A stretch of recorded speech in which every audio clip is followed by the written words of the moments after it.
Hey guys, welcome to today's video where I'm going to be sharing with you 5 things to do in Solvang with kids. Recently we were up in the Santa Barbara and Solvang areas. We spent 2 days in Solvang and 3 days in Santa Barbara. There was a lot of great stuff. I did a little bit of research on what to do with kids. This was the first time my husband and I actually brought our kids to this area. So we were used to doing a lot more adult stuff there. But there's actually quite a bit to do with kids, and we had a lot of fun in places I'd never even heard of the last time I was there. So I'm gonna go ahead and share this with you now.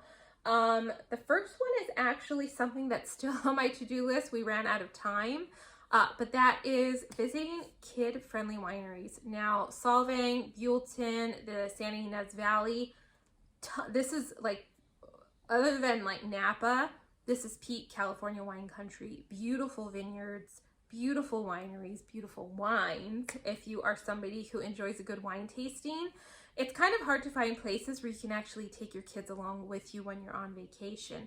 But Solvang has quite a few, and in fact, if you do a Google search, you'll get a bunch. But the Buttonwood Farm is probably the first that springs to mind for me. In fact, it's the one we're going to the next time we go up there. It is family friendly. There's like goats and stuff for the kids to play with. They can run around outside, and you can have a delicious glass of wine, maybe a snack or two. So if it's something that you want to kind of incorporate, something you really want to do, and still have your kids along, that's definitely an option in this area of California. The next place that you should visit is definitely Pea Soup Anderson's. Anderson's is definitely worth a visit, even if your kids don't like pea soup. In fact, neither of my kids ordered it. I ordered the pea soup in a bread bowl, which was delicious.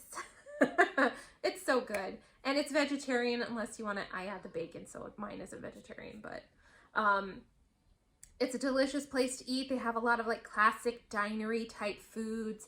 The atmosphere is very like vintagey. They've got a wonderful gift shop, and the inn at Anderson's, which is where we stayed, although it's a little bit on the older side, it was a lot of fun. It was a great hotel. It was incredibly clean.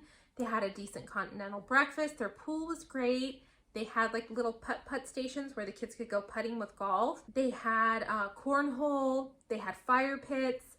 So it was a lot of fun. Definitely worth a visit. There's a lot of great picture opportunities when you go to Anderson's. It's in this big, like old-fashioned, I don't know if you would call it like Bavarian style building, but it's a lot of fun. The gift shop's really cool, and they have a lot of like sweet treats and stuff too. So definitely give it a visit. Even if you don't like pea soup, it's a must-see when you go up there.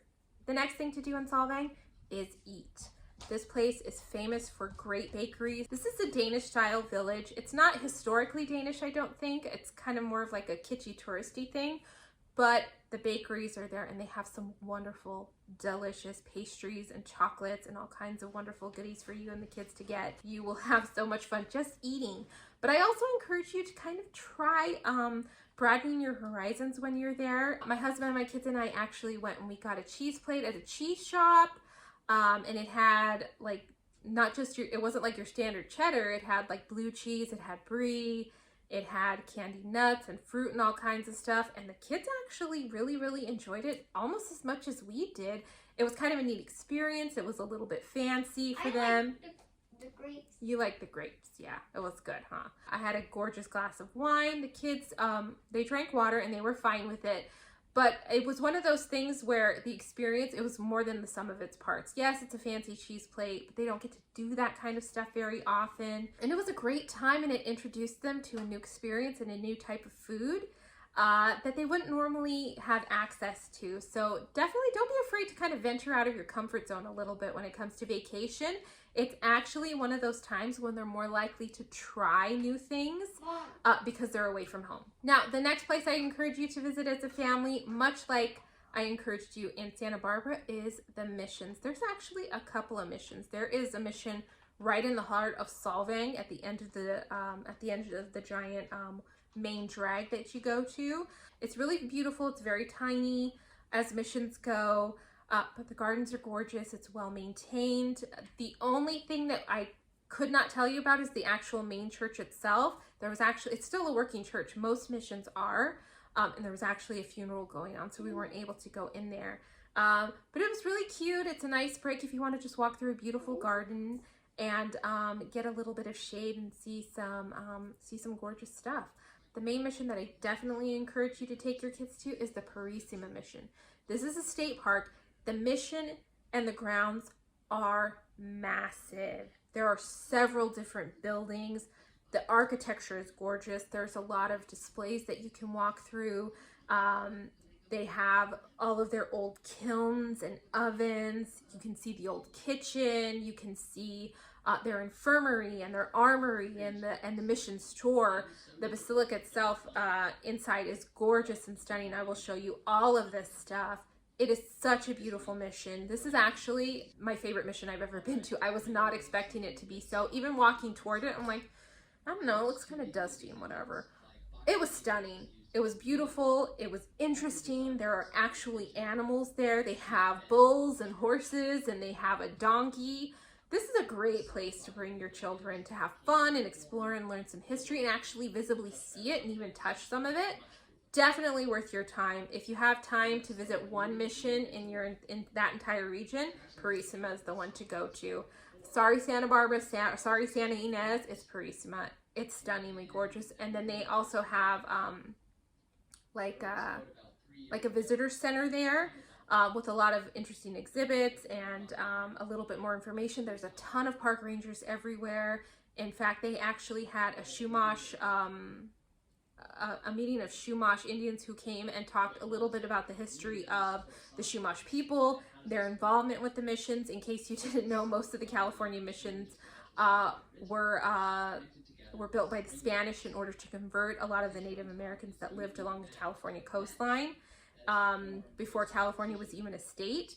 So the American Indian heritage is very, very complexly, but very inextricably entwined with the missions themselves. So it's kind of neat to see that, but definitely worth your time, worth a look. It was very, very interesting, and it actually kept the kids' attention for a lot longer than I thought it would. The only thing is, this is a very large, complex, so they might get tired eventually. But there's a lot of shady, beautiful spots to take a rest. So definitely high on my recommendations list. It was, I had a wonderful time. I was in heaven there. It was wonderful. The last place that you should definitely check out if you are visiting Solvang is probably the most fun.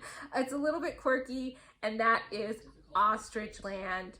This is a place, it's basically an ostrich farm, and actually you can see them from the road walking around. They're massive, and they even have emus there. You get to feed the ostriches and the emus. It's a little bit nerve-wracking. They're very scary. They're very big, but it's a lot of fun. They actually have these thingamajigos where they rigged like a plastic bowl and glued it on top of a dustpan, and you hold the dustpan and you stick your hands close to the ostriches, and immediately they try to pull it out of your hands. So they recommend you hold it with both hands, and they start eating. These are massive birds. Even the emus are pretty big. The emus are almost as tall as I am, but the ostriches are around 8 feet tall, so they're really, really large birds. They're very beautiful, and it's just a lot of fun. There's a lot of Instagram-worthy areas. They have like the wings that you can stand in front of to take pictures if you want. You can take pictures with ostriches in the background, or you and the kids feeding them. You can buy an ostrich egg, which you can eat actually, and they're massive. They're about that big. That you can even buy the broken shell pieces for like 25 bucks if you're interested in that. But just a lot of fun, really interesting, an unusual, not everyday occurrence. So definitely worth your time. We were there for a couple of hours and had a lot of fun feeding all the ostriches. Feeding does cost extra, but definitely worth the $3 it takes to feed the ostriches. It was such an experience. The kids had a lot of fun and kind of built up their courage a little bit. So definitely worth your time to stop at Ostrich Land. Well, anyway, guys, that about wraps it up for this video. Thank you so much for watching. Please be sure to like and subscribe. And if there are other places that you want me to talk about, I mean, my husband and I have traveled. We travel with our kids extensively in like basically like the Western United States right now, and obviously as they get older we will go further and further out. But if there's any place that you wanted me to make a video on what to do with kids, or heck, even places that we've been, definitely leave a comment below. Like I said, we've been up and down California, Utah, Arizona, Nevada, all of those fun places, and we bring our kids along. So again, thanks so much for watching, and I will see you in the next video. Until then, take care and happy travels.